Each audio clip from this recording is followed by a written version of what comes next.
Hace apenas unos minutos, manifestación en Lugo, ante las puertas de la subdelegación del Gobierno. Manifestación de infinidad de mujeres diciendo que no quieren ver al violador del Portal en la calle, porque sí, una persona que ha violado, que ha reincidido, está en la calle beneficiándose de la ley del solo sí es sí. Vean a esta persona. Ese es el momento en el que el violador del Portal de Lugo, una persona condenada por violación, que lo había intentado otra vez más, sale de prisión. Había sido condenado a 6 años, se le ha rebajado a 4 por la ley del solo sí es sí, y ahí lo ven. En lugar de estar entre rejas, está ya en la calle. Enseguida hablamos de este tema. Y más cosas, porque estamos muy pendientes de lo que ocurra en la Audiencia Provincial de Barcelona, porque ahora mismo se está decidiendo si ese hombre que ven en pantalla, si Dani Alves, sale o no sale en libertad.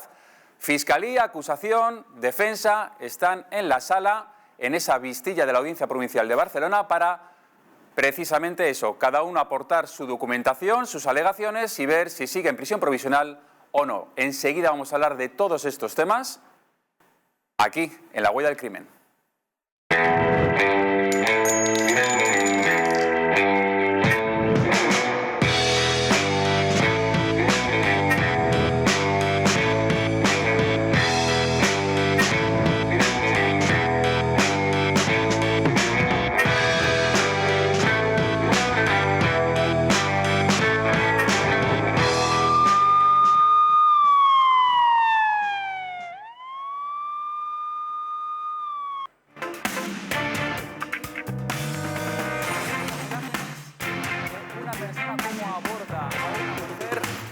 Por detrás, estrangulándola para robarle el bolso. Sin más, esa es la técnica del mataleón. Enseguida vamos a hablar de esas imágenes, las vamos a ver en su totalidad, vamos a ver qué es lo que ha ocurrido con esa persona. Y para hablar de todo esto han venido 2 abogados y un policía. Muy buenas a todos. Fernando Martínez Dalmao, gracias por venir aquí. Pablo Pérez, de Jupol, y Jesús Ángel Rojo, ¿qué tal? Muy buenas, gracias por estar aquí en La Huella del Crimen. Vamos a empezar con una operación policial que ha sido capaz de liberar a una mujer que estaba retenida por su expareja, secuestrada por su expareja para golpearla, para hacer con ella lo que él quisiera. Una persona que estaba en su casa, encerrada en una habitación con 2 candados, pero gracias a la pericia de la policía, que tan solo recibió una llamada y pocos datos más tenía, Pablo, sí, muy pocos datos tenía. Así es. Pero aún así consiguen dar con el domicilio. Estaba cerrado, llaman a la puerta, les dice el propietario, aquí no hay nadie, ¿conoce a esta persona? Sí, fue mi expareja, pero no sé nada de ella desde hace un montón de tiempo, aquí no la he visto desde hace muchísimo, y aún así el olfato policial les decía, no, esta persona está aquí. Y la consiguen liberar porque efectivamente estaba encerrada en una habitación con 2 candados. Así es, la llamada, como tú bien dices, le da una ubicación no muy exacta, que además corresponde con un polígono industrial. Los compañeros dudaban en un principio de que efectivamente pudiese haber cualquier tipo de vivienda en la zona, pero pues ese instinto que tú dices pues les lleva a acercarse a esta casa, donde realmente encuentran a esta mujer bastante temorosa y con mucho miedo en un principio a hablar por las represalias del presunto, en este caso, pues autor de una detención ilegal, ¿no? Fíjense que es una llamada que recibe la sala del 091. Esta mujer que estaba encerrada es peruana. Llama a su hermana al 091, que está en Perú, y dicen, oiga, hace mucho tiempo que no sé nada de mi hermana. La última vez que hablé con ella decía cosas incongruentes, contradicciones. Yo creo que está ocurriendo algo. Y esa es la información que tenía, nada más. La policía le dice que cree que puede estar en una casa porque su expareja, que tiene una orden de alejamiento, el domicilio que figuraba en el juzgado era un domicilio en Barajas. Van 2 agentes de la Policía Nacional a Barajas y encuentra que ahí pues es un polígono industrial donde no hay zona residencial, donde no hay viviendas. Empiezan a hacer más indagaciones, al final ven unas casas a lo lejos en un camino de tierra, van hasta allí, ven que todo está como cerrado, como abandonado, las plantas están todas marchitas, salvo una casa. Una casa donde está también cerrada, las persianas bajadas, pero ojo, las plantas estaban verdes, alguien las regaba. Fíjate, que parece de película, pero claro, la policía como en ese caso se da cuenta de que, oye, alguien está regando estas plantas, aquí hay alguien, y es cuando llaman a la puerta y se presenta este individuo diciendo no, yo no sé nada de ella, pero ellos ya tenían la mosca detrás de la oreja. Exactamente, no, la verdad que la labor de la policía en este caso ha sido una labor excepcional porque, como tú bien has dicho, es un caso, digamos, de una persona que no tiene arraigo aquí en España, que es la hermana la que empieza a tener sospechas, sobre todo por el comportamiento y sobre todo por la actitud reiterante reincidente del maltratador, ¿no? Y es curioso porque date cuenta que la policía tiene que ocupar unas vastas extensiones y que fue capaz de llegar a ese polígono industrial, que se dieron cuenta, sobre todo lo que tú has dicho, de esas plantas, y dieron cuenta de que aquí estaba pasando algo raro. Y gracias a Dios, pues pudieron rescatar a esta señora de un rapto que a todas luces, pues lógicamente ponía en una situación muy lamentable a la señora y una situación de tortura y de acoso total que, bueno, se acabó con ella por la gran actuación de la policía. Cuando llega la policía y este individuo les dice que ahí no hay nadie, le preguntan, y bueno, entonces ¿usted qué hace aquí? Dice, no, yo es que vivo aquí, pero vivo solo. Y entonces ellos se dan cuenta de que no hay camas en la sala donde él está y que tiene 2 habitaciones con candado. Y él dice que es que las tiene alquiladas a otras personas. Pero claro, dicen, si usted vive aquí y esas habitaciones las tiene alquiladas, ¿dónde duerme? Porque aquí no hay camas por ningún lado. Él ya se empieza a poner nervioso. Y dice, ¿y esa sala con los candados, me puede abrir las habitaciones? Dice, no, porque es que como las tengo alquiladas y demás. Pero le hacen un cacheo y ven una pequeña llave, la típica llave de candado, y dice, ¿esta llave de qué es? Y el hombre ya no sabía por dónde salir. Empezó a decir todo tipo de versiones contradictorias y dijeron, ¿puedo abrir con esta llave? Y ahí ya se derrumba y dice, bueno, realmente es que tengo aquí en mi habitación a mi expareja.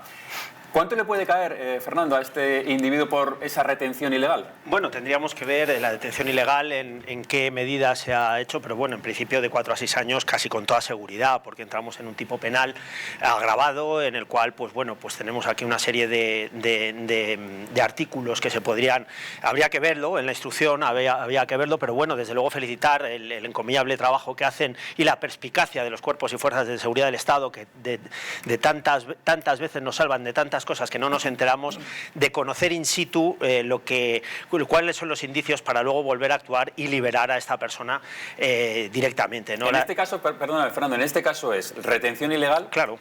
Quebrantamiento de la orden de alejamiento que tenía y además lesiones también, porque cuando la liberan, la mujer tiene la cara moratada, es decir, que le había dado alguna paliza que otra. Claro, tendríamos que ver qué se puede establecer aquí desde la violencia de género, malos tratos, etcétera, que el quebrantamiento también de la orden de alejamiento, una detención ilegal, con lo cual aquí nos estamos encontrando un tipo penal máximo por la concurrencia de delitos, ¿no? Tenemos aquí 3 delitos de libro, uno que es de malos tratos, otro de detención ilegal, otro de quebrantamiento de orden de alejamiento, más los que pudiéramos encontrar en la instrucción de sumario. Aquí lo más importante de todo es, primero, que la persona ya está libre, segundo, que se le ha acogido a esta persona, ¿no? Porque ahora ya entraremos a valorar, según vaya el sumario y según vaya avanzando la investigación de sumario, qué otros posibles delitos hay, porque repito, no solamente es un delito, o 2 o 3 los que nos podemos encontrar, sino en el momento que testifique la persona que se encontraba dentro, pues a ver qué es lo que ha pasado realmente. Pero en principio sí nos estamos encontrando una pena máxima de 4 a 6 años, que puede ser concurrente con el artículo 153 o el 157, que puede ser de malos tratos o quebrantamiento de condena. Iríamos también la detención ilegal, que tendríamos que ver de un tipo agravado, que sería del 163 al 167 de nuestro Código Penal, y a partir de ahí tendríamos que ir tirando a ver de las circunstancias reales que se encuentra y sobre todo en lo que la persona que se encontraba dentro nos va a relatar, ¿no? A ver si relata algo, porque cuando la policía lo libera a esta mujer, tarda 1 hora más o menos en poder declarar, estaba en estado de shock. Al principio los policías escuchan ruidos, por eso también creen que hay alguien ahí, pero ella estaba callada. Cuando la libera la policía, ella tampoco quiere decir nada porque tiene miedo porque él le había amenazado de romperle el pasaporte peruano y dejarle aquí en España. Y entonces estaba que no sabía, no articulaba palabra y no les podía decir lo que había ocurrido al principio. Luego ya me imagino que empieza a coger confianza.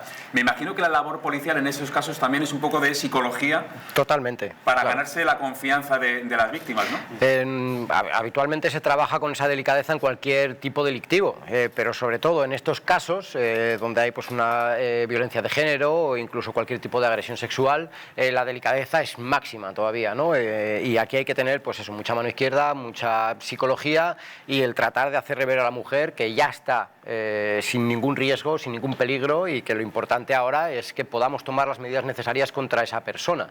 Entonces de ahí es donde se le va pues animando a que realmente cuente todo lo ocurrido y como bien ha comentado antes, hay que esperar a esa declaración para ver si a todos estos tipos delictivos se le puede sumar alguno más, ¿no? Hemos visto como la amenaza de romperle el pasaporte, las coacciones, todo esto puede ir sumando todavía. Aquí tenemos un agravamiento que puede venir por los hechos que ella relate y por lo que los cuerpos de fuerza de seguridad del Estado puedan probar también, porque en este momento encadenaríamos varios delitos en su tipificación máxima porque hay concurrencia de ellos mismos. Importante, por cierto, también lo que es la sala del 091.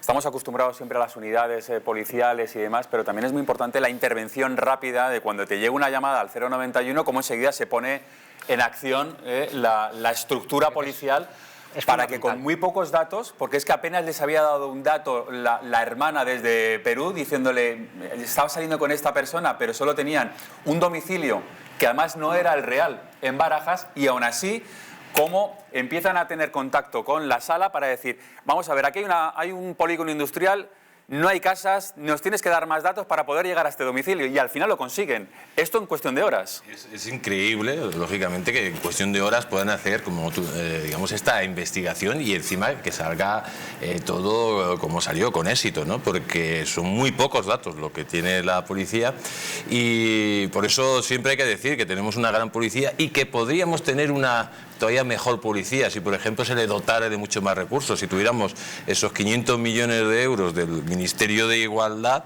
pues seguramente que si eso se invirtiera en la defensa de las mujeres, se hubiera evitado, por ejemplo, la reincidencia de este tipo, que es que hay que decirlo, que es reincidente. Y desgraciadamente, o sea, a pesar de tener unos profesionales de lujo que hacen cosas maravillosas, casi milagrosas, como lo acabamos de hacer, porque es, como has dicho tú muy bien, parece una película que te la están contando con una serie de datos muy pequeñitos, cogen y son capaces de rescatar a la persona. Pero es verdad que este hombre tenía una orden de alejamiento y seguramente si hubiéramos tenido muchísimos más recursos con ese dinero que se malgasta en unas políticas sectarias, ideológicas, pues seguramente esta señora ni hubiera sufrido maltratos, ni hubiera sufrido el secuestro y estaría tranquilamente en su casa y se hubiera evitado el calvario que ha sufrido. Por lo tanto, habría que pedir también responsabilidad a los políticos por sobre todo, porque hay que dotar de más presupuesto, de presupuesto de verdad para aquellos que realmente luchan por las mujeres y porque las mujeres no sufran la violencia, que son los cuerpos de seguridad del Estado y no son estas feministas casposas que lo único que hacen políticas sectarias y que perjudican directamente esa distribución del dinero, perjudican directamente la protección de las mujeres. Vamos a escuchar al portavoz de la Policía Nacional precisamente contándonos este caso, cómo quedó resuelto. Vamos a escucharlo. En ese momento, pues nosotros nos ponemos manos a la obra aquí en Madrid. Quien alerta a la Policía Local de Candelaria es su hermana, la hermana de la víctima desde Perú. Y por tanto no puede dar una dirección exacta. Nos aporta un barrio, Madrid, el barrio de Barajas, y entonces los compañeros ya empiezan a ver que lejano al punto en el que les he mandado, pero en la misma calle, hay ciertas viviendas que en principio parecen deshabitadas, pero los compañeros ven algún síntoma de que puede haber vida ahí, ciertas cosas que a ellos le llaman la atención de que podría haber vida dentro. Y entonces allí los compañeros se acercan, empiezan a llamar a la puerta de una de las viviendas y ya a partir de ahí empiezan las gestiones de indagación de ver si la persona finalmente está dentro. Bueno, con final feliz, liberada esta mujer, detenido el agresor. Decía Jesús Ángel lo del tema de las órdenes de alejamiento, que yo no sé muchas veces qué efectividad tienen, porque una persona que es capaz de pegar a una mujer o de matarla o de intentar agredirla, la orden de alejamiento al final pues es como papel mojado. Funciona cuando realmente se acompaña de ciertas medidas telemáticas, claro, como puedan ser las pulseras, ¿no? Estas pulseras que te alertan cuando se incumple esa distancia de orden de alejamiento, ¿no? Que muchas veces los propios agresores pueden utilizarla como arma de doble filo. ¿Por qué motivo? Pues porque ellos saben perfectamente también cómo funcionan las leyes, cómo funcionamos nosotros, cómo funciona el grupo Cometa, que es quien nos da a nosotros el aviso de que ha saltado esa alerta, ¿no? Y muchas veces lo que hacen es tratar de hacerles perder el sueño a las víctimas. Es muy fácil, una orden de alejamiento de 500 metros y los presuntos agresores, ya no presuntos porque están condenados, sino lo que hacen es acercarse a 495 metros para que esa alarma salte, para que a la mujer la avisen a mitad de noche, con lo cual ya pues el nerviosismo que genera en ella pues también le provoca esa pérdida de sueño y falta de descanso, para posteriormente volver a salirse a los 505 metros, ¿no? Entonces, claro, cuando tú te presentas en el lugar, realmente dices tú, estamos ahí en un límite que realmente es complicado intervenir en estos casos. Vamos ahora de un secuestro, como el que acabamos de contarles con final feliz, a otro, pero a otro que no lo era. Un secuestro simulado. Y se han detenido ya a esas 3 personas que habían simulado el secuestro de una mujer para pedir dinero por su rescate. Lo más llamativo de esto es que a quien han detenido es a 2 hombres y a una mujer, y a quien estaban pidiendo dinero para liberar supuestamente a la mujer era a su madre. Es decir, que la propia mujer le llamaba a su madre diciendo: estoy secuestrada, me van a matar, necesito 3.000 euros. Menos mal que la madre lo puso en conocimiento de las autoridades, se llamó a la policía, ojo que tampoco fue fácil, porque tampoco tenía muchos datos, y al final fue una operación conjunta además de la policía de Valencia, de la Andalucía con la de Alicante, y al final se dio con estas personas, se dieron cuenta de que el secuestro era simulado, que no era real, que la persona que se supone que estaba encerrada realmente estaba en el ajo y que lo único que estaban haciendo era intentar sacar dinero a su madre. Nos está escuchando Óscar Tarruella, que es investigador y criminólogo. Óscar, ¿qué tal? Muy buenas. Óscar Tarruellas, ¿estás? Bueno, enseguida tenemos conexión con Óscar, que es criminólogo y conoce muy bien la noticia, pero llama la atención sobre todo esto que estoy contando. Es decir, que ya no es que se simule un secuestro, sino que es la propia hija quien le quiere estafar a su madre pidiéndole 3.000 euros, diciendo que es que si no me van a matar. Sí que hemos tenido este tipo de casos con llamadas pues amenazantes diciendo que tienen a sus hijos, que si no pagan un dinero o hacen una transferencia, incluso un bizum, pues que les van a hacer daño a los hijos. Es algo que normalmente avisamos para que tengan mucha prudencia ante este tipo de cosas y acudan directamente a la policía, pero en este caso lo que llama la atención efectivamente es que es la propia hija la que está metida también en esta pues presunta estafa, ¿no? Que es lo que al final quieren hacer con la madre de la chica, estafarla, sacar el dinero y poco más. O sea, aquí están los abogados que me podrán decir mejor, pero...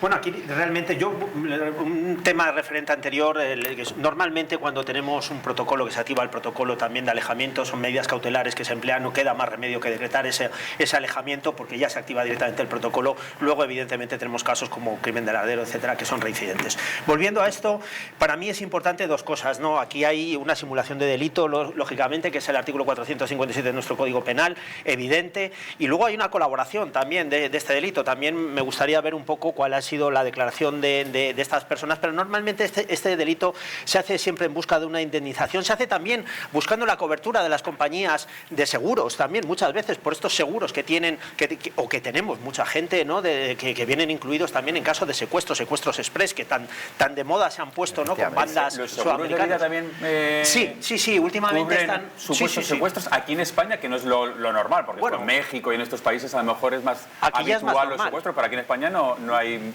un problema, ¿no? No hay real. Una problemática importante, pero sí se están dando también este tipo de situaciones. Vamos a escuchar, perdóname, Fernando, ahora seguimos, pero es que está ya Óscar Tarruellas, que ya nos está escuchando. Óscar, muy buenas. Muy buenas, David. Ya le estamos viendo y escuchando, que antes había problemas. Cuéntanos un poco cómo ha sido esta noticia, que nos llama la atención el que la hija está metida en el ajo. Es una del miembro de este clan, digamos, que intentaba estafar a su propia madre, pidiéndole 3.000 euros, diciendo que es que si no la van a matar. Sí, lamentablemente, David, bueno, tú que que tienes mucha experiencia ya en el mundo del suceso, sabes de sobras que esto ocurre a menudo, más de lo que desearíamos, ¿no? Pero es que además ya hay un dato muy significativo que ya denotaba que no podía ser un secuestro express por alguna banda ya preparada para hacerlo, porque para empezar, una banda cuando secuestra a alguien o una serie de personas secuestran a alguien, no hacen rebajas en cantidades.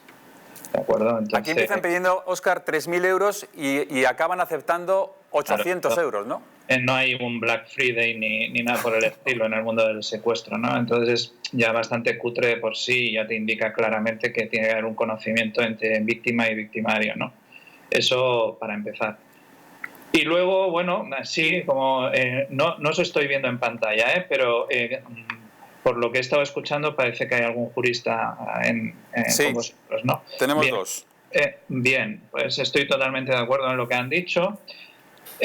Para los que no son jóvenes y tienen más propiamente nuestra edad, recordarán el famoso secuestro de Enrique Castro Quini, exjugador del Barcelona, ya fallecido. ¿Se acuerdan de este secuestro que tuvo tanta trascendencia mediática?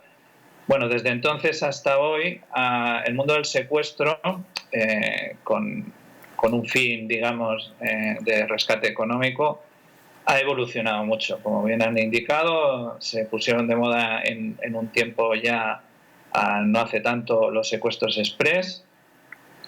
Van evolucionando cada vez en un entorno más cercano a las víctimas. Sí que existen casos de empresarios, de gente que incluso parece un secuestro, pero luego en realidad lo que están buscando es que, bueno, es una especie de impuesto revolucionario por la seguridad, igual que pasan en otros países, ¿no? Y sobre lo que ha dicho uno de los dos juristas o letrados, sí, se está dando un cambio de paradigma en el tema de las contrataciones de seguros y las coberturas.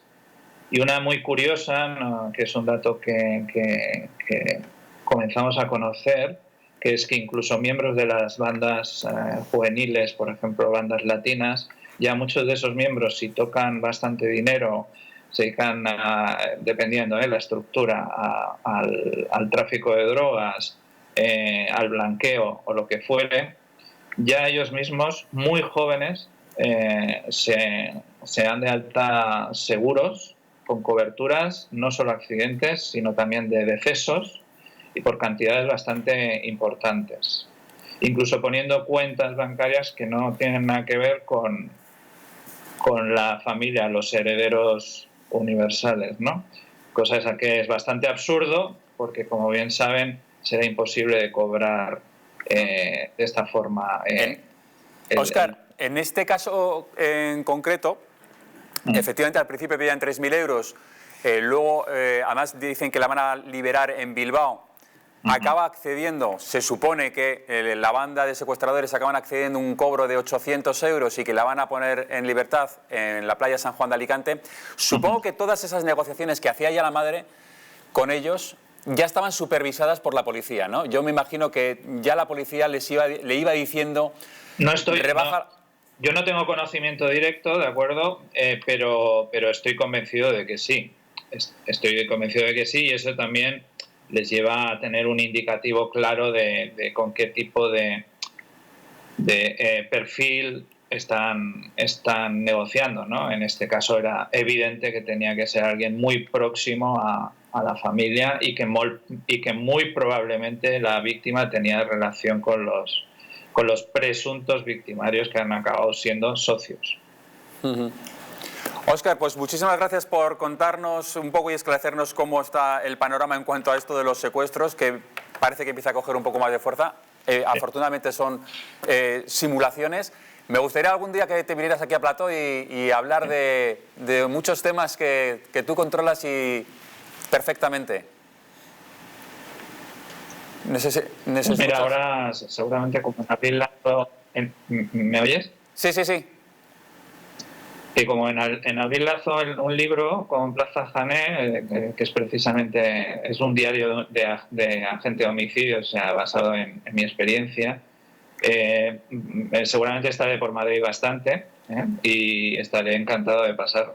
Te tenía perdido un poco el rastro porque ando ahí con mis cosas, pero me alegro de que estés ahí como siempre en la brecha.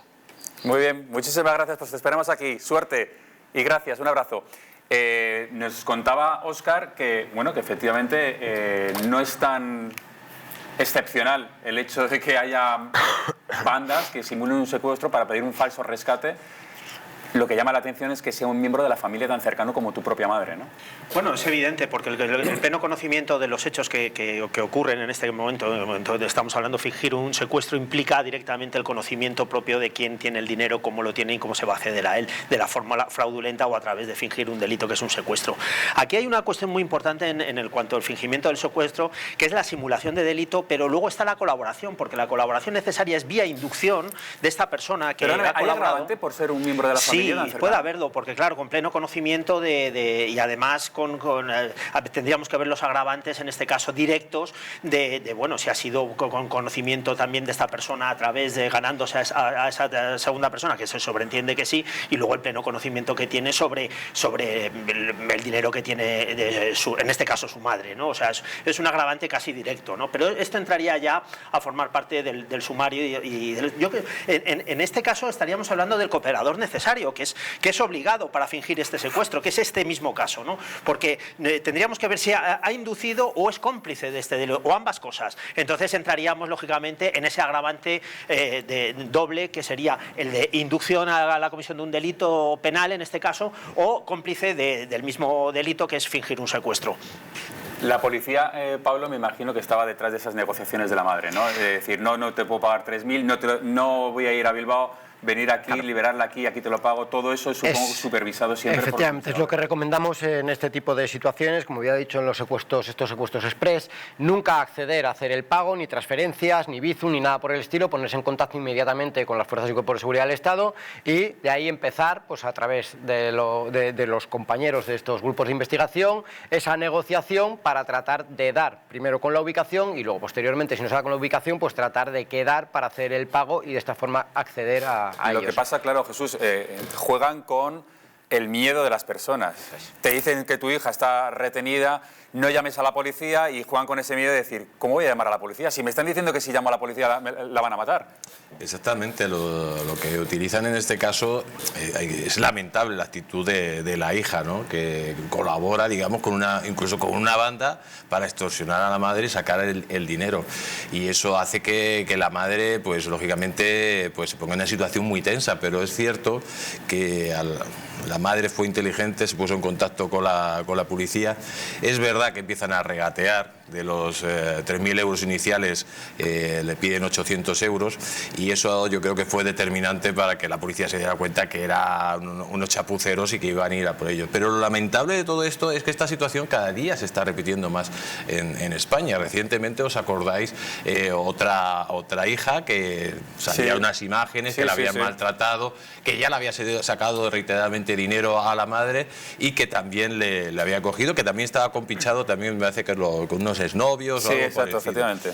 Una pareja suya. Y esto empieza a parecerse muchísimo bueno, marcando las diferencias con lo que pasa mucho en Hispanoamérica, ¿no? Esos secuestros express que cada día están más a la luz del día, y es verdad que eso lo estamos importando y que generalmente en este caso también pues es gente de venida de Hispanoamérica que está participando en este tipo de secuestros, y creo que es un problema cada día más agudizante y que la policía pues tiene que actuar, como este caso ha actuado, con mucha contundencia y mucha delicadeza, porque es algo que desgraciadamente se está poniendo de moda y que con la crisis que está viniendo y la situación económica cada vez va a ser más, porque estamos hablando de cantidades muy pequeñas, de 800 euros. O sea, así se mete a la hija en casa de la madre y le coge el dinero, ¿no? Pero son capaces de organizar toda esta trama, todo este contubernio para simular un secuestro. O sea, hay que estar muy desesperados y hay que estar tratando con personas de muy baja ética y moral para hacer, digamos, este secuestro, porque creo que si seguramente a la madre le hubiera pedido 800 euros se lo hubiera dado tranquilamente y hubiera evitado todo esto, pero desgraciadamente esto se está poniendo muy de moda. Sobre todo yo creo que estamos heredando toda esa generación de ninis, de etcétera, etcétera, etcétera, que al final es un lastre para la sociedad y para los padres que desgraciadamente tienen que vivir estas circunstancias. Decía Óscar Tarruellas, además, que aquí no hay rebajas, que cuando un secuestrador, si es real, te pide un dinero, o pagas ese dinero o tienes problemas. Eso de, bueno, si no me puedes dar 3.000, dame 2.500 y al final lo dejamos en 800, eso no existe. Las bandas serias saben perfectamente con quién se las están jugando, han estudiado el perfil de la persona a la que van a extorsionar, saben si tiene dinero o no tiene dinero para pagarlo y no se andan con rebajas. Lo mejor ante estos casos, que otro día hablaremos de estos falsos secuestros express, estos que te llaman por teléfono diciendo tenemos a tu hijo, danos un dinero rápidamente o acabamos con él, que es falso. Hablaremos de eso también con la policía, que no hay que hacer nunca caso, no hay que soltar nunca dinero, siempre hay que ponerlo en conocimiento de la policía, de los cuerpos y fuerzas de seguridad del Estado, que es lo mejor que se puede hacer. Atención, porque el violador del Portal de Lugo ha salido en libertad. En Lugo están que trinan. Hay incluso una manifestación en estos momentos de las mujeres, de muchas mujeres, en las puertas de la subdelegación del Gobierno. Enseguida vamos a hablar de todo esto. Vamos a hablar quién es este hombre, quién es este individuo, qué es lo que hizo, a cuánto estaba condenado, por qué está en libertad y qué pasará de aquí en adelante. Se lo vamos a contar en unos minutos, después de publicidad. Hasta ahora. Fue condenado a 6 años y medio de cárcel. Ahora sale de prisión tras beneficiarse de una rebaja de pena. Beneficiado por la ley Solo sí es sí. Hablamos del violador del Portal de Lugo, aquí, en La Huella del Crimen.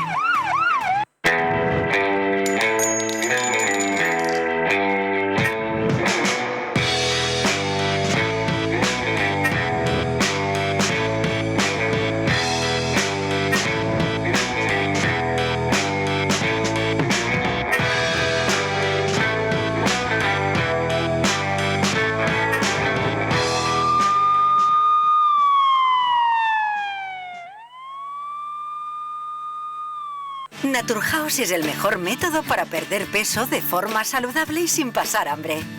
Desde la primera visita, una asesora te enseñará a cambiar tus hábitos hasta alcanzar tu peso perfecto. Lo conseguirás gracias a complementos alimenticios a base de extractos naturales y platos deliciosos. Apúntate ya en tu centro Naturhaus más cercano y online a través de naturhaus.es. Naturhaus, 30 años de experiencia en nutrición y dietética. Economics, un programa en Distrito TV donde tendrás acceso a las últimas novedades en mercados, empresa, economía para España y el resto del mundo. Un programa de economía hecho por economistas en Distrito TV todos los martes a las 21 horas. No te lo pierdas.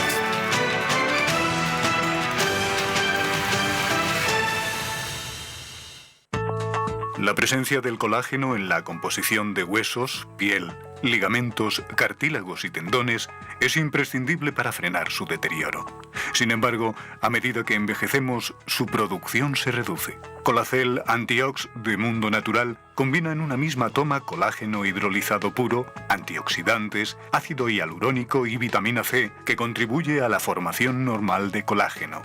Haz del tiempo tu gran aliado. Colacel Antiox. España, España, cuánto de puro hay en nuestra sangre, de noble en nuestro corazón, de claro en nuestro entendimiento. De ti lo tenemos, a ti te lo debemos. Cuando éramos Invencibles 2, destapa cómo España fue la dueña del mundo.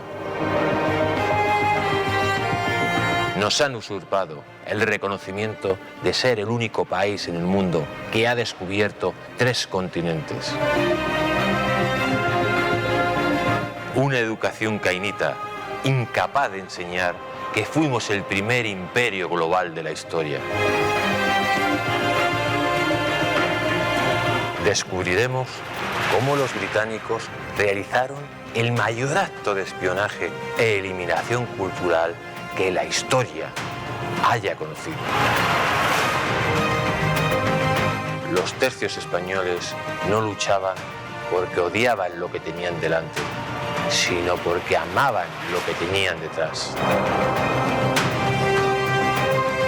Inglaterra jamás olvidará sus grandes derrotas contra España.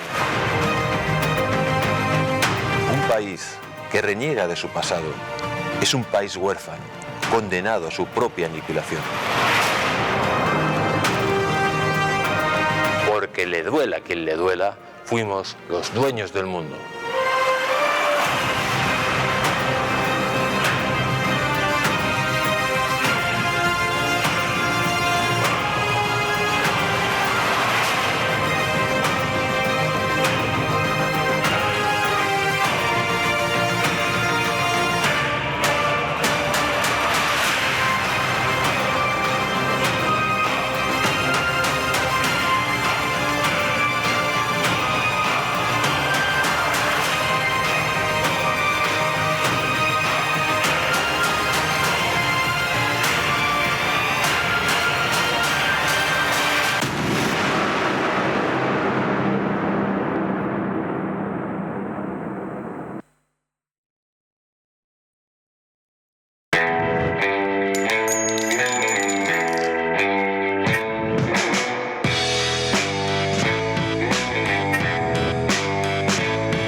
Fue condenado a 6 años y medio de cárcel. Ahora sale de prisión tras beneficiarse de una rebaja de pena. Beneficiado por la ley Solo sí es sí. Hablamos del violador del Portal de Lugo, aquí, en La Huella del Crimen. Seguimos en La Huella del Crimen. Vamos a hablar precisamente de este caso que, bueno, pues está levantando ampollas, la puesta en libertad de un violador reincidente que tendría que estar bastantes más años en prisión por lo que hizo. Se le rebajó la pena y ya está en libertad gracias a la ley del solo sí es sí. Es el violador del Portal de Lugo, una persona que hace unos años trabajaba como operario, ahí lo están viendo el titular, el violador del Portal de Lugo, sale de la prisión tras beneficiarse de la ley del solo sí es sí. Esta persona trabajaba en un edificio poniendo la fibra óptica, es decir, conocía bien los recovecos de esa vivienda, y en un momento dado a una de las vecinas pues acabó agrediéndola sexualmente en uno de los trasteros. Ese es el momento en el que el violador del Portal de Lugo sale a la calle. Repito, tendría que estar en prisión. Se le puso una condena muy baja porque hubo conformidad, enseguida vamos a hablar de esas penas, pero es que además de que se le rebajó ya la pena en su día, ahora se le ha rebajado todavía más por la ley del solo sí es sí, porque se le había condenado a 6 años, con la nueva ley se le rebaja a 4 años, como ya llevaba en prisión unos cuantos años, pues ha salido a la calle. Se pueden imaginar cómo está en el Lugo. Hay miedo evidentemente porque estos violadores, prácticamente la totalidad, son reincidentes. Este ya lo hizo en 2 ocasiones. Una vez, como les digo, en esa casa donde él había trabajado, donde conocía perfectamente todos los recovecos, dónde estaba el garaje, dónde estaban los trasteros, dónde estaba el ascensor, dónde estaba la escalera, dónde estaba el hueco de la escalera, aborda a una vecina y le obliga a practicarle una felación en el trastero. Y después lo vuelve a intentar con otra vecina. Y se le detuvo, que son las imágenes que están viendo. En ese momento, gracias a que esas 2 vecinas dieron detalles de cómo era esta persona, de su imagen, del aspecto que tenía, la policía al final, tras una investigación, dio con él en Benidorm. Él sabía que había presión policial, se va de Lugo a Benidorm a trabajar y ahí, fíjense, pues comete otra imprudencia, otro delito, le detienen, ya entonces le tienen en la base de datos, empiezan a cotejar muestras, la identidad, después el ADN y consiguen saber y comprobar que efectivamente era el violador del Portal y le detienen. Bueno, pues ya está en libertad. Fernando, me imagino, ahora mismo hace apenas pues 1 hora y media ha habido una manifestación en Lugo, precisamente ante las puertas de la subdelegación de gobierno, precisamente para decir, oiga, es que no queremos a estos violadores, porque es un violador, porque ha sido condenado por ello, en la calle. Es que ha pasado 4 días en prisión por una agresión sexual e intento de otra. Bueno, es que es un reincidente. Lo primero que hay que decir es la aberración que tenemos como ley de sí es sí, la mal llamada ley sí es sí, que hemos bajado los tipos mínimos. Hemos bajado, según la ley anterior, de 1 a 5 a 1 a 4 años y de 6 a 12 a 4 a 12 años. Entonces, en este caso, se aplica siempre la aseveración de que siempre se cogerá la pena en beneficio del reo, ¿no? Antes los teníamos tipificados en el anterior Código Penal del 95 por agresión y por abuso, y en los tipos básico y el cualificado y el hipercualificado en sus diferentes modalidades, con lo cual entrábamos directamente a conferirle una pena objetiva. Yo no sé en este momento con qué régimen penal se le ha juzgado. Entiendo que será anterior del 95, puesto que estaba cumpliendo pena y ha pedido precisamente esa rebaja de pena, el cual se le ha otorgado y ha vuelto a reincidir, como no puede ser de otra manera, en este tipo de delitos. En 2016. Claro, entonces se le detuvo en 2018. Sí, que fue cuando fue juzgado y condenado. Sí. Entonces, del 95 ha pedido la rebaja de pena y esta gente vuelve a reincidir. O sea, es que es matemático, lo dicen médicos forenses, lo dicen expertos, lo dicen los mismos cuerpos de fuerzas de seguridad del Estado, y además lo sabemos todos. Vuelven a reincidir, y encima de una manera máxima, porque ya se creen impunes en determinados Pero aspectos. a mí entonces esto me salta siempre una cuestión, Jesús, y es: esta persona, por ejemplo, ya sabemos, los expertos nos dicen que prácticamente el 100%, un porcentaje altísimo de este tipo de delincuentes, de agresores sexuales, acaban reincidiendo. ¿Por qué? La cárcel, en este caso, aparte de que es verdad que intentan siempre reinsertarlos en la sociedad, en este tipo de delitos es muy complicado. Por mucho que hagan cursillos, que además son voluntarios y que la mayoría de ellos ni siquiera se somete a ellos, pero aún así es complicado.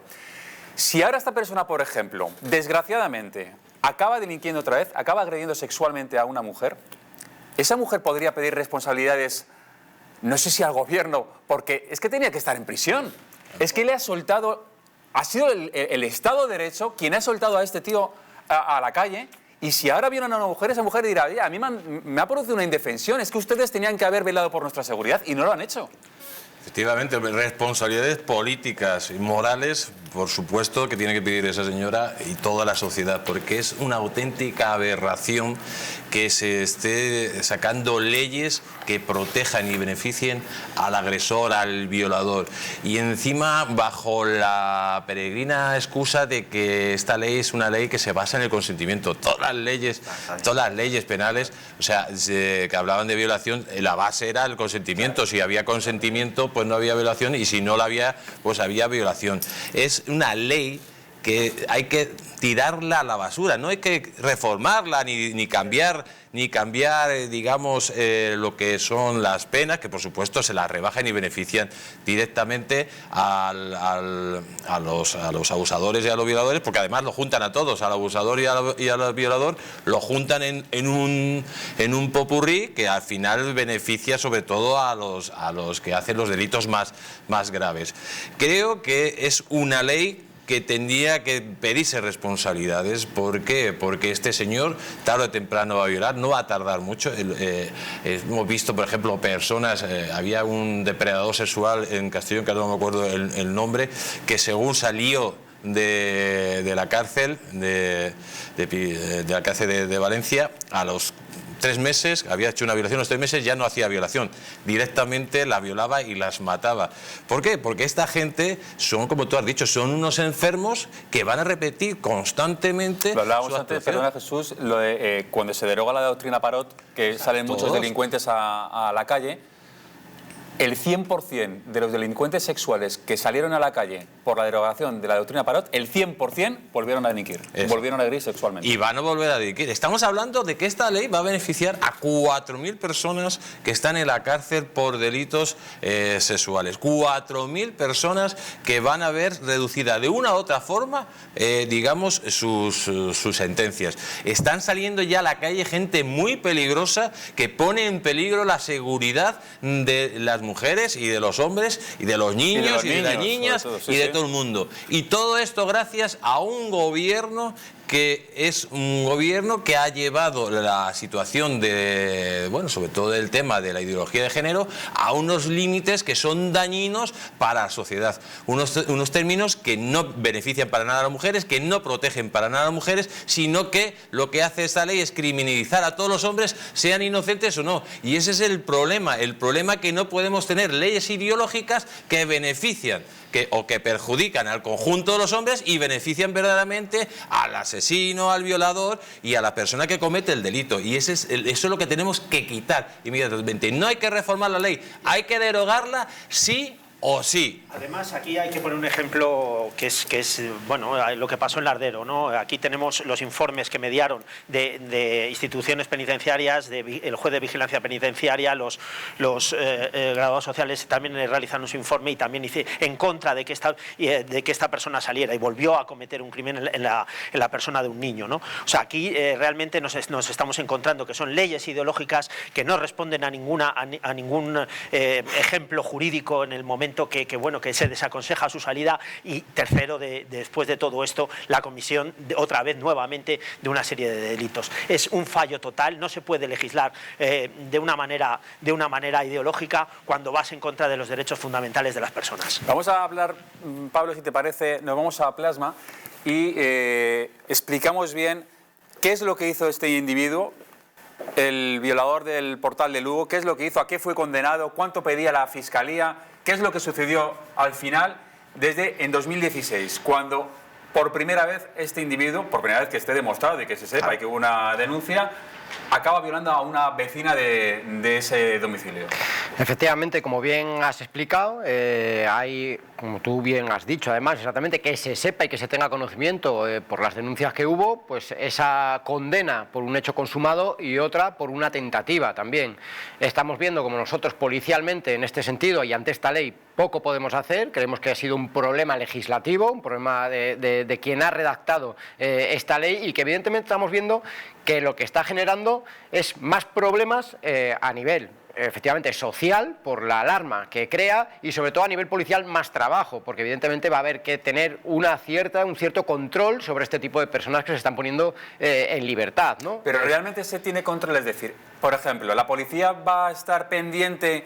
Es imposible controlar a todos aquellos que están sacando a agresores sexuales a la calle. Lo que no va a hacer la policía es poner un agente por cada violador sexual. Efectivamente, es imposible, aparte de que evidentemente en todas estas situaciones que normalmente trabajan las unidades de atención a la familia y a la mujer, las UFAM, que están con una carencia de personal muy importante, con una carencia de medios muy importante, lo cual exigimos pues, que se vaya aumentando esas plantillas, esos catálogos de puestos de trabajo, para que realmente nosotros, que somos quien velamos por estas personas que han puesto una denuncia por violencia de género, por cualquier tipo de situación de este estilo, realmente tengamos los medios necesarios. Actualmente hay una media, el ratio de media a nivel nacional es de 60 víctimas por policía. O sea, un policía está pendiente de dar protección a 60 mujeres. O sea, es algo que evidentemente es inviable. O sea, resulta muy difícil realizar esa función. Fíjate, ¿no? En este caso en concreto del violador del Portal de Lugo, en la primera violación consumada, la Fiscalía pedía 10 años de prisión y al final se quedó en 6 años y 9.000 euros de indemnización, que se pagó, lo pagó antes del juicio, por eso de la reparación del daño, que yo no sé si se puede reparar el daño con 9.000 euros cuando estamos hablando de una violación. Luego lo intentó otra vez, la petición era de 1 año y se le rebajó a 6. Y al final ya está en libertad por la ley del sí o sí.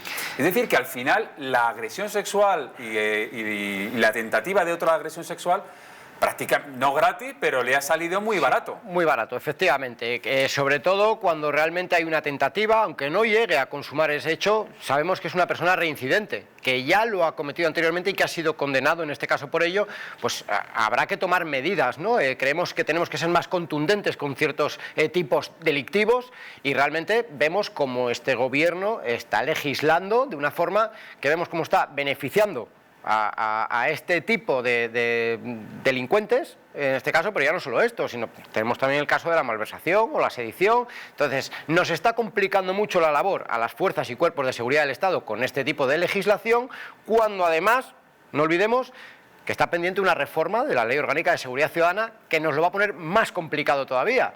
Entonces, creo que sí que habría que tomar medidas en este sentido y que alguien debería de asumir esa responsabilidad.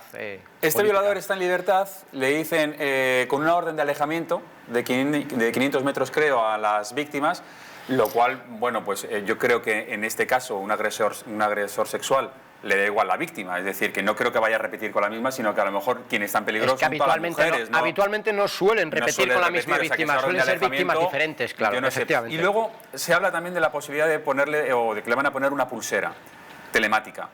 ¿Es eficaz esta medida? Bueno, las pulseras telemáticas habitualmente suelen ser en temas de violencia de género. ¿Por qué? Porque hay una víctima que es quien lleva la otra parte de la pulsera para tratar de que no incumpla esa orden de alejamiento. En el caso de un agresor sexual, tú le puedes poner la pulsera a la víctima a la que ha agredido sexualmente. Pero claro, como hemos explicado, no suelen repetir con la misma víctima. Claro. Entonces, esa pulsera te va a tratar de separar de la víctima que ha tenido, pero no del resto de mujeres, ¿no? Vamos a sentarnos en la mesa. Hablábamos de que este tipo de agresores, de delincuentes, según todos los expertos, no parece que sean reinsertables en la sociedad, porque todos reinciden tarde o temprano. Por eso es muy complicado al final. Por mucho que haya cursillos, que haya todo tipo de terapias, al final acaban reincidiendo. Nos está escuchando Ana Isabel Gutiérrez, que es psicóloga forense. Ana Isabel, ¿qué tal? Muy buenas. Buenos días, ¿qué tal? Muy buenas. Hablábamos del violador del Portal de Lugo, una persona que ya había sido condenada por una violación y por intento de otra agresión sexual, es decir, una persona reincidente, que ha pasado un par de días prácticamente en la cárcel porque no ha pasado todo lo que decía la condena, que ya de por sí era baja. Ahora mismo está en la calle. Hay muchas mujeres en Lugo que incluso hoy se han manifestado porque tienen miedo. ¿Es normal que tengan miedo? Es decir, ¿esta persona crees que va a volver a agredir sexualmente? ¿Hay un alto porcentaje, como dicen algunos expertos? Os estaba escuchando y efectivamente el tema de las terapias que decís funciona con un perfil concreto de agresores sexuales. Con este perfil, si analizamos el modus operandi que tuvo, que era un depredador al acecho, no era un depredador de oportunidad de me cruzo con alguien en un parque, no, salía de caza, se iba a un lugar conocido por él y esperaba, ¿no? En este caso estamos hablando... Perdóname, ¿y eso le hace más peligroso? Claro que le hace mucho más peligroso porque es de presa, o sea, buscaba una víctima indeterminada. Cualquier mujer debe tener miedo y además al ser de acecho, no ser de un planteamiento de impulsividad, es un planteamiento que va a planificar muy bien si quiere volver a agredir. Entonces estamos hablando de que cualquier mujer de las cercanías de Lugo o de los pueblos de alrededor, porque a lo mejor no lo vuelve a hacer en Lugo, tiene la suficiente capacidad mental para decir, venga, pues me voy a ir a otra ciudad donde estén menos alerta, ¿no? A mí me encantaría saber cuál ha sido la valoración de la Junta de Tratamiento, porque evidentemente se está aplicando una ley, pero se están teniendo en cuenta qué dicen de cada una de las personas a las que se les están dando estos beneficios, qué dicen los expertos que los están viendo, no los que no los hemos visto, que estamos hablando de generalidades. Evidentemente, con ese modus operandi es mucho más peligroso que otro perfil y efectivamente la pulsera, bueno, pues no va a servir de nada, pero sobre todo porque no se está teniendo en cuenta un factor. Las agresiones sexuales es de los delitos que menos se denuncian, que menos. ¿Por qué? Por evitación de estigma, por miedo a la revictimización secundaria, por miedo al cuestionamiento de la víctima. Entonces, él puede estar andando con la pulsera, sí, podemos saber por dónde va, pero no sabemos si ha agredido a alguna mujer que no se ha atrevido a denunciarlo por determinadas características. Es que la pulsera en estos casos no ayuda mucho. Y en estos casos, Ana Isabel, la víctima o las víctimas que han sufrido la agresión de este individuo, cuando saben que ha sido puesto en libertad, ¿cómo se sienten? Me imagino que tendrán un miedo especial, ¿no? Es decir, todas las mujeres en esa zona tendrán miedo, pero la víctima en particular me imagino que todavía mucho más. David, os voy a hablar de 3 aspectos que yo creo que no se están teniendo en cuenta al aplicar esta ley. Uno es el cumplimiento del Estatuto de la Víctima, en el cual se plantea que debemos evitar a toda costa la revictimización secundaria. Cuando una persona sufre una agresión de este tipo, y es una agresión que es bastante arrasadora por sus características, dentro de lo que es la lesión psíquica. Lesiones físicas normalmente apenas encontramos, son las psíquicas. Cuando tú empiezas a recuperarte, te haces una planificación en la cual una vez que hay una condena, bueno, pues te haces a la idea de que dentro de X tiempo sabes que va a salir, tú te vas recuperando en este tiempo, incluso puedes planificar que para cuando él vaya a salir, bueno, pues tú quieres estar en otro sitio, te haces un intento de construcción, ¿no? Todo esto se derrumba de la noche a la mañana porque te cambian los tiempos y encima esto supone que este contratiempo con el que se ha encontrado va a suponer que muchos avances terapéuticos que se han conseguido vayan para atrás, con lo cual no solamente el miedo que tengan esas víctimas a encontrarse a esta persona y a revivir mentalmente todo lo sucedido, sino el daño directo de este impacto sobre sus propios tratamientos. Es que estamos hablando de personas que el tratamiento psicológico va a durar más que el tiempo que ha pasado en prisión este señor. Sí, es impresionante. Se le pone cuando en libertad con una pulsera, con una orden de alejamiento y con la obligación de asistir a una terapia. ¿Esas terapias en qué consisten? ¿Cómo funcionan? Es que es lo que se intentaba decir al principio. Es como si diéramos paracetamol a todas las patologías, ¿no? Estas terapias pueden funcionar con aquellos agresores sexuales que tienen, pues a lo mejor conceptos malentendidos sobre la legitimidad de acostarse con una persona que está en unas condiciones etílicas, que no tiene capacidad de consentimiento, o en una persona que cree que coaccionar, bueno, pues no es una violación, tiene el concepto de violación poco menos que saltando encima de la persona. Pero es que en personas que el acto cometido es de este estilo, sabemos perfectamente que las terapias no funcionan. O sea, no valen los tratamientos para todos. O sea, valen para un tipo de perfil de agresores sexuales, con los que son agresores pues de este tipo, víctima indiscriminada, depredadores de oportunidad, que además tienen ese componente de acecho, que si no tuvo empatía en su momento, nosotros no sabemos construir empatía. Lo podemos hacer desde una persona que tenga cognitivamente mal colocado qué es una agresión sexual, pero no con una persona con este tipo de conducta. No hacemos milagros. Pues nos pones el panorama bastante negro, pero es la realidad. Ana Isabel, muchísimas gracias por atendernos. Gracias a vosotros. Un saludo. Lo dice la psicóloga forense, las terapias no valen para nada. O sea, en este depredador sexual en concreto, la terapia a la que se va a someter no vale para nada. Y ya dice que, ojito, tienen razón en tener miedo las mujeres porque seguramente va a volver a actuar. Bueno, decía, primero de todo, este hombre ya ha violado 2 veces, ¿vale? Eso es lo primero. Luego, la condena que estaba cumpliendo era un poco irrisoria, 6 años de condena a un tipo que es reiterativo en este tipo de delitos.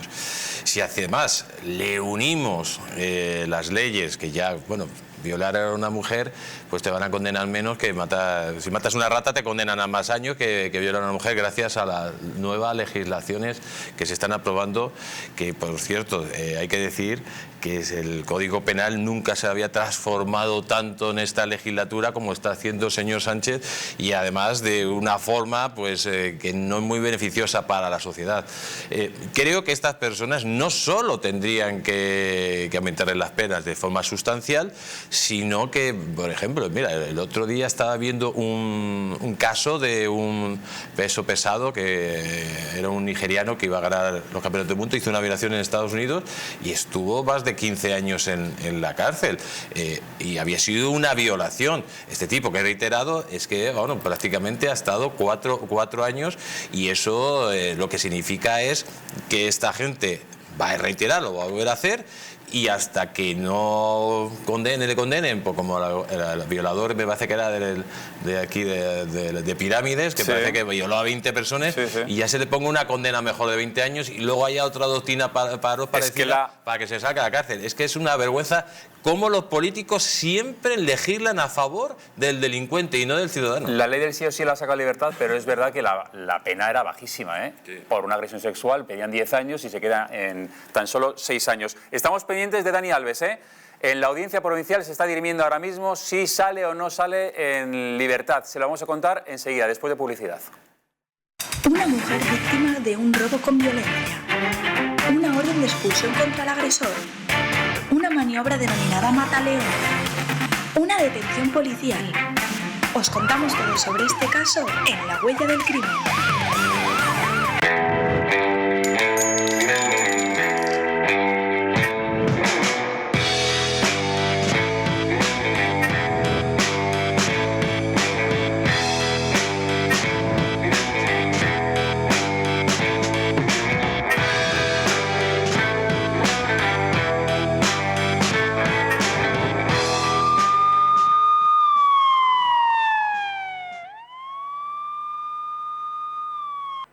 Hotel Las Dunas, un lugar mágico en el corazón de la Costa del Sol. En primera línea de mar, situado en un oasis de armonía, tranquilidad, enfocado en la salud y bienestar de nuestros huéspedes. Desconecta del estrés y la monotonía del día a día. Estancias con programas exclusivos y personalizados de salud, rejuvenecimiento y control del peso. Elegancia y bienestar junto al mar, sin renunciar a la actividad y la vida saludable. Descubre Las Dunas Hotel Health and Spa, el más exclusivo de toda la Costa del Sol.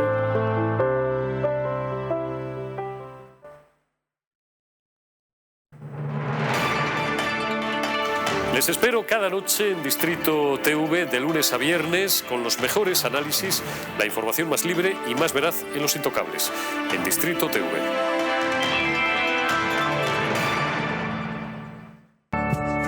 El cuidado de la flora intestinal es esencial para el bienestar digestivo, el metabolismo y el sistema inmunitario.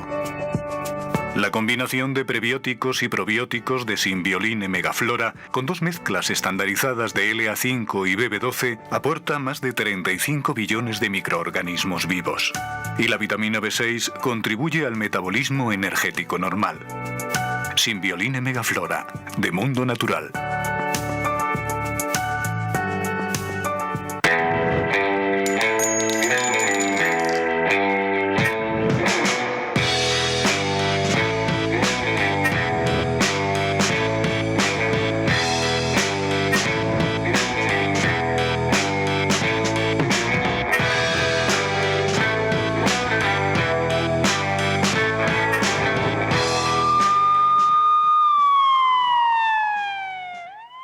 Una mujer víctima de un robo con violencia. Una orden de expulsión contra el agresor. Una maniobra denominada Mataleón.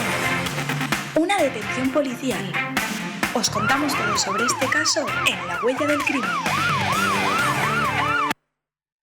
Estamos pendientes de lo que ocurre ahora mismo en la Audiencia Provincial de Barcelona, donde han acudido esta mañana a eso de las 10:30 a una vistilla, tanto Cristóbal Martel, abogado de Dani Alves, como Mireia, la primera abogada de Dani Alves, y también Esther, la abogada de la acusación, de la denunciante.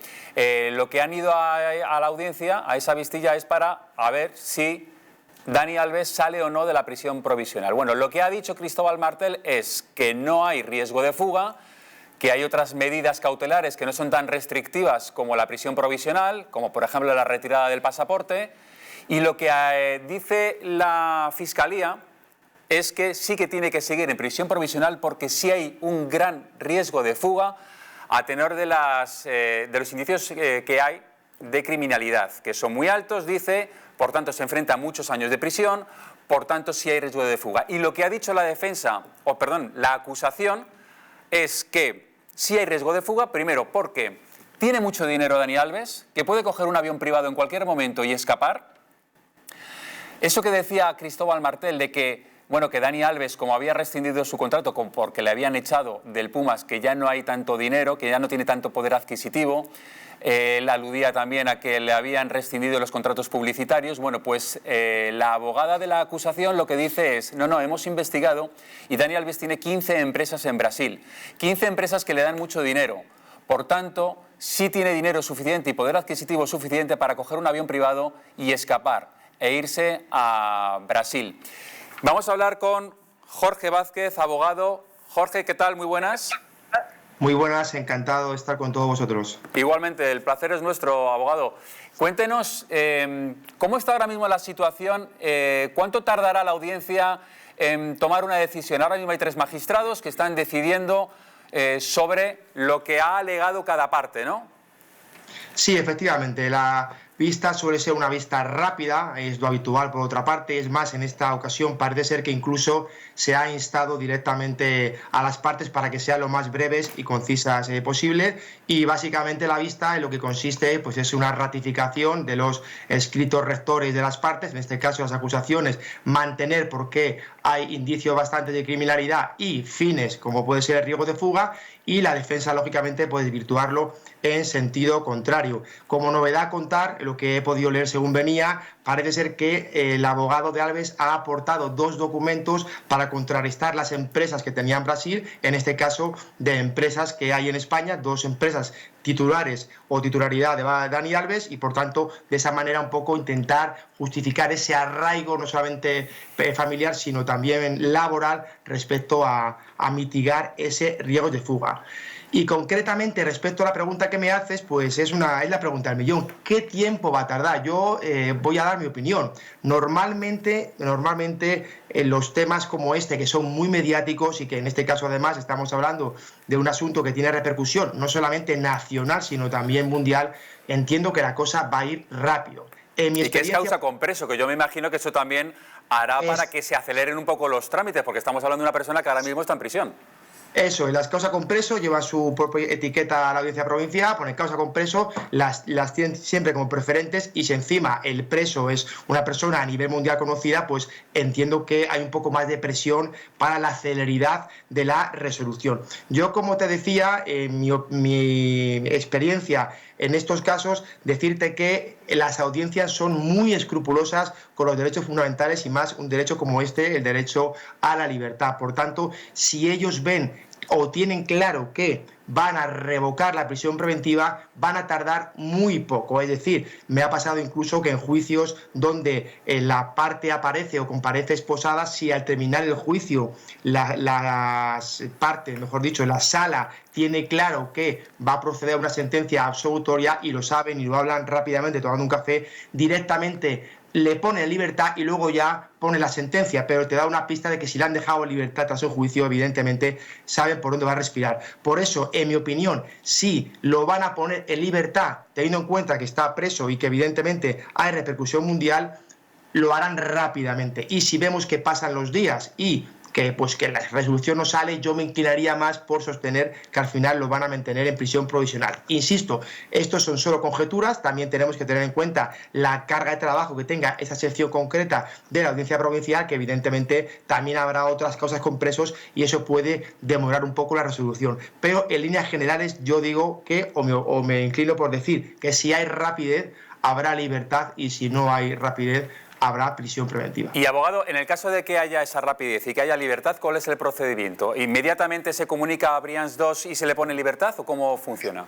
Así, tal cual, automáticamente, es vía fax, vía telemática, vía email, vía llamada telefónica, y luego ya se protocoliza, se hace un mandamiento y se deja todo por escrito, pero la decisión tiene que ser automática, no pasa prácticamente ni 5 minutos. ¿Por qué? Porque si estamos hablando de privación de libertad y la sala tiene el convencimiento de que esa persona debe estar libre, no debe de esperar ni un minuto a que esa persona esté en libertad. Y luego ya iniciamos los trámites burocráticos, iniciamos los mandamientos, las notificaciones, los autos, etcétera. Pero lo primero es la libertad, al menos así me lo he encontrado yo en los asuntos que he llevado sobre este tipo de asuntos. En este caso la Fiscalía, al parecer, hoy lo que ha pedido es que siga en prisión, es decir, que refuerza la estrategia, digamos, o la postura que había mantenido hasta ahora la Fiscalía y también la acusación de que hay riesgo de fuga y que tiene que seguir en prisión.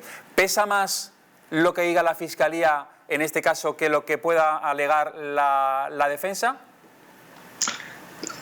Fiscalía, siempre fiscalía, no nos engañemos, ¿no? Es verdad que en los estrados estamos todos igual colocados, estamos todos en una parte de izquierda, derecha y central y estamos en igualdad de armas, pero realmente la Fiscalía tiene un papel muy importante, no nos engañemos, y siempre se va a tener en cuenta lo que dice el fiscal por encima de lo que dicen el resto de partes, pero eso es un argumento particular, es decir, la realidad es que se tiene que atener a la posición jurídica y procesal de las partes y no mirar si eres fiscal, si eres abogado o si eres acusación particular. En este caso, el tema es que además de acusación particular, fiscalía, tenemos acusación particular, por tanto, tenemos de alguna manera 2 versiones o 2 posturas referentes a la prisión preventiva y tan solo una referente a la libertad provisional. Podría haber habido incluso otra más, una tercera, una acusación popular, por ejemplo, y tendríamos 3 contra 1. En este caso hay 2 en contra de Alves y una a favor. Por tanto, yo, pienso que la imparcialidad de los jueces está fuera de toda duda y ellos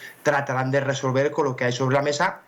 ya lo hemos dicho otras veces, tenemos que recordar lo que es la prisión preventiva, que muchas veces se olvida. Esto no se puede la gente volver loca si mañana sale de prisión o si mañana continúa en prisión, ya está condenado, ya está suelto. No, estamos únicamente en el seno de un procedimiento cautelar, una medida cautelar, en la que se dirime si esta persona debe de estar privada de libertad o no mientras se sustancia el procedimiento. Se tienen que dar una serie de requisitos y unos fines. El hecho, evidentemente, tiene que ser grave, más de 2 años, gravedad delictiva, motivos bastantes de indicios de criminalidad y luego que se persiga una serie de fines. Es decir, si no hay fin, no hay prisión preventiva o no debería de haber prisión preventiva. En este caso, más que atentar contra los bienes de la víctima, en lo que se estaba pensando más bien es en el riesgo de fuga que tiene una persona como Alves con un copioso patrimonio. Esto es según se mire, se puede entender como lo entiende la parte, digamos, defensora en el sentido de argumentar tiene mucho dinero y como tal se puede fugar en cualquier momento, pero también hay otra manera de verlo, es decir, si tiene mucho dinero, la ley me permite una fianza importante para asegurar el procedimiento. Por tanto, abogado, sí. Le pido brevemente una valoración personal. ¿Cree que va a salir o que no va a salir de prisión provisional? Vamos a ver, sinceramente ahora mismo creo que yo diría que está al 50%, porque hay argumentos... Eso es como no decirnos nada, ¿eh? No se está mojando. Sé que no me estoy mojando, pero es que el asunto... Eso también lo digo yo. A ver, seguramente aquí influye mucho el tema mediático. Entonces, a lo mejor eso inclina un poco más la balanza hacia la prisión preventiva. Pero yo entiendo que hay argumentos suficientes para poner en libertad y hay argumentos suficientes para dejarle en prisión preventiva. Ese juego de derecho, por eso hay audiencia, por eso hay recursos y por eso hay abogados y hay fiscales. Es decir, una sección puede opinar una cosa y otra puede opinar otra. Entonces, mi valoración personal, a veces pienso que va a quedar en libertad y a veces no. De verdad que ahora mismo, en este momento de la tarde, te diría que está al 50%, pero bueno, también es verdad, en mi defensa, alegar que he dicho mucho, ¿no? Porque yo estoy leyendo a gente en la prensa categóricamente decir que va a quedar en prisión, seguro, y gente incluso categóricamente que va a quedar en libertad. Pues yo creo sinceramente que no hay tantas probabilidades ni estadísticas ni en un lado ni en otro. Creo que está muy discutido al 50% y que es un debate apasionante. Gracias, abogado. Gracias, Jorge Vázquez, por contarnos todo lo que puede suceder a partir de ahora. Un saludo.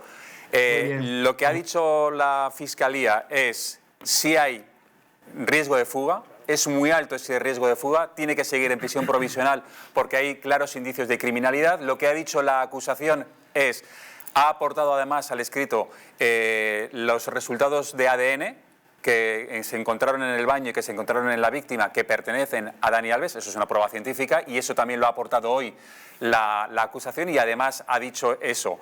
Hemos hecho una investigación. Dani Alves tiene 15 empresas en Brasil, lo cual sí tiene poder adquisitivo, sí tiene dinero, sí tiene la posibilidad de coger un avión y poder escapar. Y lo que dice la defensa, Cristóbal Martel, es que, bueno, pues que le pongan otra medida cautelar menos restrictiva, como puede ser la retirada del pasaporte o ir a firmar a un juzgado. Bueno, yo aquí entiendo que el peso de la Fiscalía es muy fuerte porque en disquisiciones jurídicas tenemos la doctrina Botín contra la doctrina Atucha, donde tiene que mediar la Fiscalía y la Fiscalía muchas veces es determinante. Referente a las pruebas que puede presentar la Fiscalía es que tenemos una... Bueno, por contra, su defensa va, evidentemente, como yo ya lo esperaba, el arraigo laboral, etcétera, etcétera, incluso el arraigo familiar podría dictaminarlo si tuviera una pareja aquí.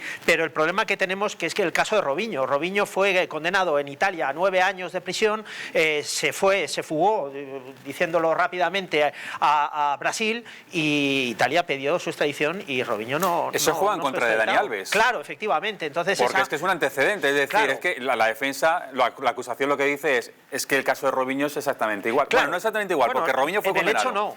Fue condenado a una agresión sexual grupal, se recurrió y entonces en ese recurso él estaba en libertad y coge un avión y se va a Brasil. Y ahí no Cuando ya es firme la sentencia le dicen a Brasil, oiga, tráigamelo, y en Brasil dice, no, nosotros a los nacionales no los extraditamos. Entonces dice, bueno, pues que cumpla y condena. Y dicen, tenemos que mirar a ver si puede cumplir condena. Pero ahora mismo Robinho está en libertad en Brasil. Las circunstancias que envuelven todo esto son muy parecidas a la red de Robinho, porque esta persona puede ir a Brasil, puede quedarse en Brasil, y luego los arraigos son subjetivos, porque el hecho de que tenga aquí 2 empresas tampoco implica un arraigo directo, ¿no? Implicaría si tuviera una vida en España y si tuviera también un domicilio habitual en España y una vida laboral en España. Pero no se dan los casos, y entonces yo entiendo que son bastante débiles referente a lo que implica. Y luego mi segundo argumento era que la Fiscalía tiene todo el peso en este momento, porque evidentemente todas las pruebas le incriminan directamente a él. Jesús, ¿tú cómo lo ves? ¿Crees que va a salir de prisión, que la van a poner en libertad o no? Hombre, sí. A la espera de juicio, digo, ¿eh? No que sea condenado, no, sino ahora. Si tenemos en cuenta lo que ha dicho el abogado, diría lo siguiente: ni confirmo ni desmiento, ¿no? O sea, ¿tampoco te vas a mojar tú? No, pero bueno, yo sí me voy a mojar, La verdad que creo que no va a salir por una sencilla razón. Primero, es un caso muy mediático, es un caso, además, con la situación que hemos comentado antes, que se está generando alrededor de este tipo de delitos. Creo que va a estar muy condicionado esa decisión del juez de la Audiencia Provincial de Barcelona, y creo que no va a salir. Ahora, es verdad que se podrían dar, como decía el abogado del señor Dani Alves, se podía dar la circunstancia de que le pusieran una pulsera telemática, de que fuera a firmar todos los días, e incluso de la retirada del pasaporte, ¿no? Pero lo cierto es que es verdad que este señor tiene la posibilidad de escaparse, tiene el dinero suficiente, tiene la posibilidad de tener un avión privado y irse a cualquier lugar que no estuviera extradición y poder vivir tranquilamente. Pero es verdad que, creo que Dani Alves cometió 2 grandes errores, sobre todo cambiar su versión en varias ocasiones, porque ahora, si vemos lo que argumenta el abogado de Dani Alves, hay 2 cosas muy importantes. Primero, que la víctima se mete en el baño con Dani Alves. Dani Alves va al baño y él va 2 minutos después, la víctima va 2 minutos después, donde está Dani Alves. Dani Alves ya ha reconocido que hubo penetración y hay pruebas que dicen que hay huellas en el baño. Pero es verdad que el abogado de Dani Alves lo que está diciendo es que en ningún momento hubo violencia y que no hubo ningún momento violación, que todo fue consentido. Hay vídeos que demuestran que la víctima estaba bailando minutos antes tranquilamente y que no hubo, digamos, esa violación. ¿Qué es lo que pasó? La clave es la palabra de Dani Alves y de la víctima. ¿Qué es lo que pasó en ese baño? Si verdaderamente se produjo una violencia tal que puede ser condenable, tendría que haber pues una serie de pruebas de desgarros, etcétera, o de, digamos, de moratores o incluso de golpes con la víctima. Eso no se está dando. Entonces, volvemos a lo de antes. Ahora mismo son 2 posturas contrapuestas, que es la denuncia de la víctima, que sí es verdad que hubo relación sexual, y la defensa de Dani Alves, que está diciendo que en ningún momento hubo violencia y que fue una relación consentida. Por lo tanto, ahí yo creo que está el juego de la pelea, pero es verdad, como está la situación ahora mismo de los grupos ultrafeministas, además saliendo los violadores como están saliendo a la calle, que lo hemos comentado, creo que los jueces mediáticamente van a estar condicionados, y creo que no le darán la salida, porque sería un escándalo más a sumar a lo que está pasando, al desastre que está pasando con la ley del sí. Se habla de la posibilidad, Pablo, de que coja un avión privado. Pero yo me imagino que una persona que tenga la posibilidad de contratar un avión privado necesita un pasaporte para ir a un país que no sea de la Unión Europea, ¿no? Hombre, sobre todo el control que hay, aunque sean los aeropuertos privados, ¿no? Donde suelen salir estos vuelos privados. Tiene que haber pues un control del pasaje que vaya en esos vuelos también, ¿no? En este sentido, pero bueno, sí cabría la posibilidad de que evidentemente se pudiese, pues de alguna forma, escabullir, ¿no? En este sentido. Pero bueno, aquí es un tema más, como venimos hablando, mediático y judicial que no en este caso policial. Pero supongo que si le ponen en libertad con la retirada de pasaporte, su nombre estará incluido en todas las listas en aeropuertos y pasos fronterizos. Le generará un señalamiento dentro con sus datos donde le figurará una prohibición de salida del territorio nacional. O sea, no sería tan fácil tampoco escapar, ¿no? Aunque tenga, evidentemente, a lo mejor lo puede conseguir, pero no es fácil. Claro, no, para nada, es complicado. Sí, es complicado, sí. Bueno, quiero que vean ahora, quiero que vean estas imágenes de un marroquí con orden de expulsión, que fíjense lo que hace para robar un bolso. Aborda a una mujer por la espalda, la estrangula con la técnica del mataleón, cuando la deja inconsciente, entonces la deja inconsciente durante unos segundos, le roba el bolso, móvil, dinero, tarjetas. Ella, la pobre, se levanta como puede, pero ya está aturdida y no puede ir tras él. Lo pone en conocimiento de la Policía Nacional, que afortunadamente lo identifican gracias a estas imágenes y acaba siendo detenido. Pero fíjense con qué impunidad en la calle, con qué falta de escrúpulos esta persona, por robar un bolso, aborda a esa mujer, como la está registrando ahora, fíjense cómo la abordan por detrás, la estrangula con esa técnica del mataleón, que podría haberla matado, porque esa técnica evidentemente es una técnica muy peligrosa. Te deja de llegar sangre al cerebro, luego no tienes oxígeno en el cerebro y caes inconsciente, pero si se te va la mano puedes acabar matándola. Eso es así. Efectivamente, lo has explicado perfectamente, David. Ahí lo que puedes provocar es, como bien decimos, ese corte de riego sanguíneo que te provoca el desmayo prácticamente inmediato, al poco tiempo. Si te excedes en esa presión, evidentemente la falta de riego en el cerebro te puede causar unas lesiones importantes. Y luego también las lesiones que suelen causar en la caída. En este caso vemos cómo acompaña en la caída a la víctima, pero hemos tenido, sobre todo aquí en Madrid, en robos con violencia a personas mayores, sobre todo, que vuelven después de cobrar su pensión en el banco, de retirar su efectivo en el portal de sus domicilios, cómo les abordan por detrás, y a estas mujeres u hombres de avanzada edad lo que hacen es dejarles caer en el momento que pierden el conocimiento, llevándose pues unos golpes bastante importantes, incluso en la cabeza, y teniendo que ser atendidos en muchas ocasiones por heridas de gravedad. A esto que se le ha llegado a detener, ¿no? La Policía Nacional ha detenido a este... Pues mira, no sé si en este caso sí se ha llegado a detener, pero hemos tenido otro caso en Sevilla también, donde en una intervención policial con un vehículo, los ocupantes del vehículo salen con una actitud bastante agresiva y a una compañera le realizan la misma técnica, a una policía, estando de servicio, le realizan esa misma técnica, la enganchan por detrás, le hacen la técnica del mataleón y tiene que ser socorrida pues por el otro compañero, así como por, en este caso, que creo recordar, un legionario y un vigilante de seguridad que estaban por la zona y ayudan a nuestros compañeros. En este caso sí se detuvo a esta persona, nos personamos además como acusación particular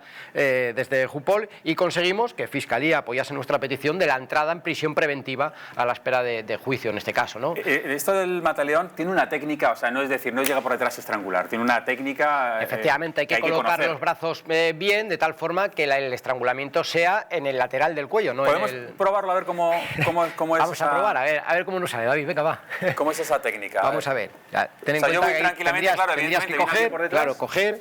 Yo te agarro aquí, con el antebrazo a la altura de el lateral del cuello, me agarro mi brazo y me agarro mi brazo. Y ahí es donde empezaría a hacer presión. Y aquí haces presión, claro, efectivamente, y te corta. ¿Y yo tengo alguna forma de defenderme de esta? ¿Hay alguna técnica para defenderme de un mataleón? Porque si dices que se lo hicieron a una compañera tuya y no pudo defenderse... como te tengan bien enganchado el mataleón, es prácticamente imposible salirte de él. Es muy difícil salirte de él, sobre todo además en estos casos donde hay una superioridad física, ¿no? Y es sorpresivo, en la mayoría de los casos es sorpresivo por detrás, y una vez que te tiene enganchado es bastante complicado el poder zafarte de esta técnica. ¿Dejas secuelas? Porque depende, si nos excedemos cortando el riego sanguíneo, efectivamente, si te excedes en ese tiempo y pasas demasiado tiempo sin llegarte ese riego al cerebro, puede provocar secuelas y lesiones importantes. Claro. ¿Se le podría acusar de un intento de homicidio o...? Sí, ahí voy. Sí, ahí el robo con violencia llegamos, claro, llegamos desde la tentativa de homicidio a dictaminar lo que es más importante son las lesiones, si son leves, graves o muy graves, ¿no? Aquí entraríamos dentro del tipo penal del 147 al 156 de nuestro Código Penal y luego la consiguiente indemnización, porque si eso deja unas secuelas, pero es que podríamos llegar a la tentativa de homicidio y ya veríamos la intencionalidad, ya veríamos en qué grado tendríamos esa tentativa de homicidio. En este caso, todo depende, o sea, ya no el hecho mismo de la agresión o de la violencia empleada, sino de las lesiones, si es una agresión con lesiones o unas lesiones leves, graves, muy graves, y podríamos llegar a la tentativa de homicidio, que ya sería directamente, vamos, el tipo más agravado, ¿no? De hecho. Aquí en este caso es más complicado el llevarlo a una tentativa de homicidio porque vemos que el fin es robar, ¿no? Sería un robo con violencia, intimidación. Entraríamos con lesiones. Efectivamente, luego ya con las diferentes lesiones que haya podido causar. En el caso de la compañera no hay una tentativa, un robo con violencia en este caso, sino lo que hay es un atentado contra un agente de la autoridad que además es lo que iba a decir, atentado a la gente de la autoridad intenta, más... en este caso, que así lo han demostrado, gracias a la labor de nuestros compañeros del grupo de homicidios de Sevilla, que han hecho un gran trabajo en este sentido, y al final, pues si se ha admitido ese presunto delito de homicidio en grado de tentativa, y hemos conseguido que al final esta persona ingrese en prisión preventiva a la espera del juicio. Aquí tendríamos que ver la intencionalidad. Si nos encontramos, por ejemplo, el hecho del robo de un reloj o el robo del dinero, o la tentativa de homicidio, que sería ir directamente contra la vida, en este caso con un delito de agresión a agente de autoridad, ¿no? Estamos hablando de una persona, en este caso que estábamos viendo, una persona que tiene una orden de expulsión, pero estas órdenes de expulsión se retrasan o simplemente no se ejecutan, y vemos que pues delinquen aquí en España y poniendo en serio peligro la vida de las personas en algunas ocasiones. Tú has dicho antes, David, una cosa muy importante, que después de la reforma de la ley del sí es sí, si el violador del ascensor vuelve a violar, sí tiene responsabilidad el gobierno. En este caso, tiene responsabilidad el Ministerio de Interior, el señor Marlaska, por ser incapaz de expulsar prácticamente al 95% de personas que están ilegalmente y tienen orden de expulsión y encima han cometido algún tipo de delito. Es que esto es de aurora boreal, porque estamos viendo que un señor que además está ilegal está cometiendo un delito con una violencia extrema, lo acaba de hacer aquí el compañero, o sea, que es que puede matarte para quitarle una cartera. Es que lo que estamos hablando es de una persona altamente peligrosa que está aquí de forma ilegal y que no se le expulsa, y no se le expulsa por una sencilla razón, porque se ha hecho una ley de extranjería que es una auténtica vergüenza y una auténtica aberración, porque ese señor tenía que estar expulsado sí o sí. Pasó con el yihadista que hizo el atentado, cogió Gibraltar y en 2 días lo echó de su territorio. ¿Dónde lo echó? ¿Lo echó a Marruecos? No, se lo echó a España. Pues empecemos a actuar. ¿Por qué? Porque supuestamente los políticos, ¿para qué están aquí? ¿Para servir al ciudadano o para servirse ellos y crear sus 4 chiringuitos y luego salir con ese mensaje buenista que es absurdo? Porque claro, el señor Marlaska seguramente que no tiene ningún problema porque va con 200 escoltas, pero esta señora que va después de trabajar, va a su casa a atender a sus hijos y se encuentra con esta bestia que le hace una técnica que incluso le podía haber matado y encima le ha robado. Lo que le pasó a la compañera de policía, yo creo que es que ya hay que empezar a tomar medidas muy serias, porque si no tomamos medidas serias estamos poniendo en peligro la seguridad de los ciudadanos, y los políticos y las leyes tienen que estar al servicio del ciudadano, no al servicio del delincuente. Y España se está convirtiendo poco a poco en un paraíso de delincuentes gracias a una legislación que les beneficia directamente.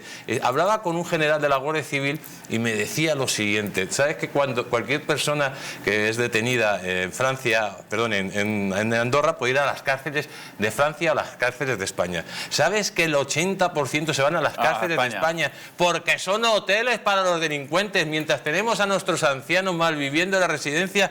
¿Qué país somos? ¿Qué vergüenza de país somos? Hablabas del tema de la ley de extranjería, pero es que ese no es el único problema, porque como bien es sabido por todos, cuando una persona tiene un decreto de expulsión, ¿vale?, una orden de expulsión en vigor, sabemos que existen los famosos cupos del país de origen.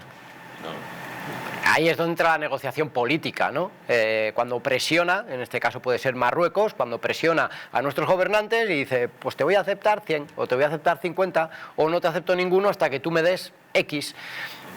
¿Sabes? En ese sentido es donde estos cupos, es donde no tiene por qué ser así. Para que la policía de Marruecos compre coches y a la Guardia Civil y a la policía le tenemos en precario. De todas formas, no estamos hablando de un endurecimiento del Código Penal o de la ley, no estamos hablando, estamos pidiendo que se cumpla la ley, la que tenemos en el caso de las extradiciones, sobre todo en averiguar si se han cometido delitos o de dónde vienen. O sea, no se pueden tener gente en España y sobre todo en las calles de España porque pueden cometer delitos que ya han cometido, luego entonces hay una reincidencia. Pero es que pedimos que se cumpla la ley, porque la ley debe ser igual para todos. El tema de la responsabilidad política lo hemos visto. Yo ponía el ejemplo del Ardero, o sea, las juntas de tratamiento penitenciario, los educadores sociales, los informes que tienen dentro de estas cárceles, muchas veces desaconsejan el hecho de las excarcelaciones, y lo hemos visto hasta incluso con crímenes de ETA.